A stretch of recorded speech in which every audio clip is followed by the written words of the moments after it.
Hi gang, Jeff McAleer once again, and today I'm taking a look at the latest release from GMT Games, Fields of Despair, France 1914 to 1918, designed by Kurt Lewis Keckley. Fields of Despair is a strategic level fog of war block game. And before you start to assume that, well, it's just the same old block game, I'm hearing some really good buzz from people who had play tested this. And Gene Billingsley, the G in GMT, has publicly stated that this game has a lot of new wrinkles to bring to the fog of war block genre. It is for 2 players, although there are some solitaire rules. And the game is mainly focused on the Western Front. But in the Grand Campaign game, there are some abstracted rules or mechanics that do take the Eastern Front as well as the war at sea into play as well. As I mentioned, it's for 1 to 2 players.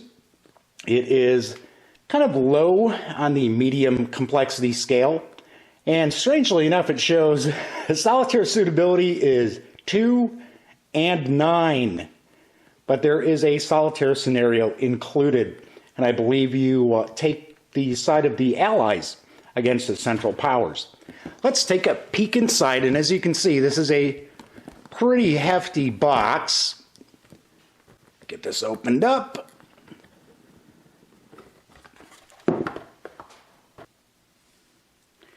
And we can start off with the rules of play.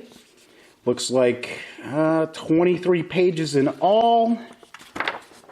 Taking a look at the introduction, the components. Talking about the blocks, the player boards, victory, sequence of play, the Eastern Front, production. So you have to keep in mind, in this game, you also have to worry about wartime economies on the home front, as well as production, supply, action phase, block movement, combat, artillery, breakout, strategic reorganization, scoring, logistics, nation-specific rules, technology. There's aircraft, poison gas, tanks, and a neutral Belgium, because there is an option where the Central Powers don't actually invade Belgium. And then, of course, we've got one of the handy-dandy playbooks. And if you watch any of my videos, you know everybody loves the GMT playbooks, because you're going to have a very detailed example of play. You're going to have designer notes, strategy tips, as you see right there. Lots of good stuff. And of course, the scenarios are included in this one. So far we've got 5 scenarios, free setup scenarios, solitaire play. How to get the game set up. As I mentioned, these playbooks always are just loaded with good information and a lot of good background on the historic events that many of the GMT games are based upon. Here's more examples of play. Loads of illustrations too. Okay, so we've got the playbook. And I'm guessing these are going to be the player boards. No, they're actually player handouts, play aids. So that's 1 and 2. Then we've got the stickers for the blocks. And if we take a look at the factors, usually in block games it's 1 to 4 for the strength of the units. Here it actually goes up to 20. So there are the stickers. Got a big board here, which we'll peek at in just a second. Looks like we've got some pretty big, chunky counters too. So So we've got aircraft, the artillery, tanks, dual-sided. And then we've got some smaller, it looks like informational markers. Dual-sided for these as well.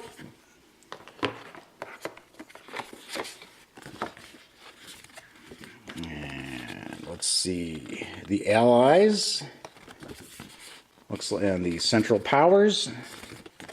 So it looks like we've got some more player aids here. Combat tables.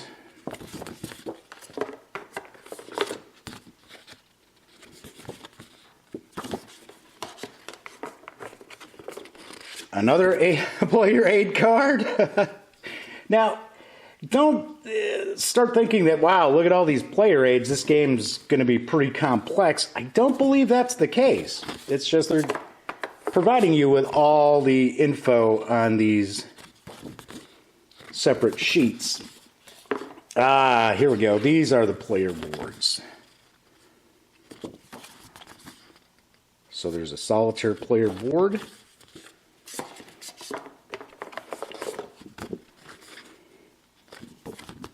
Yep. So this is the Central Powers. And then strength point track for the Central Powers. Oh, look at this. Couple of bags. So there must be some sort of a chit pull or pulling out blocks. Don't know. Got a whole slew of dice. The handy dandy baggies that GMT always includes. Then we've got the blocks. But then we also have some cubes as well. So we've got that. So let's take a look. Kind of try to get a better look at the game board. So here we have some of the, looks like some of the abstracted info, because we've got the naval warfare, the Eastern Front, USA entry track, some more informational tables here, trench defense and attrition. And as we open it up, turn this around a little bit. And as I always point out, you gotta be careful with these boards so you don't accidentally tear them. But really large hexes, as we can see here. Very nicely done. Very, very cool. This is actually a title that I was interested in seeing because as far as World War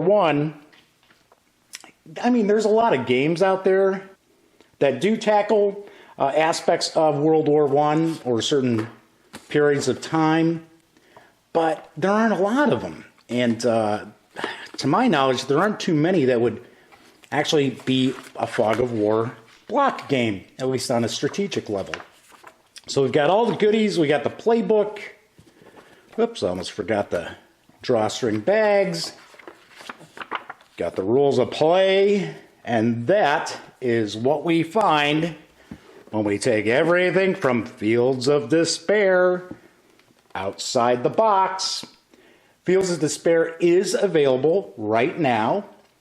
Be sure to visit gmtgames.com to learn more about either this title or any of their other great games. And as usual, if you're interested in the game, pick it up as soon as you can, because GMT titles are famous for selling out very, very quickly.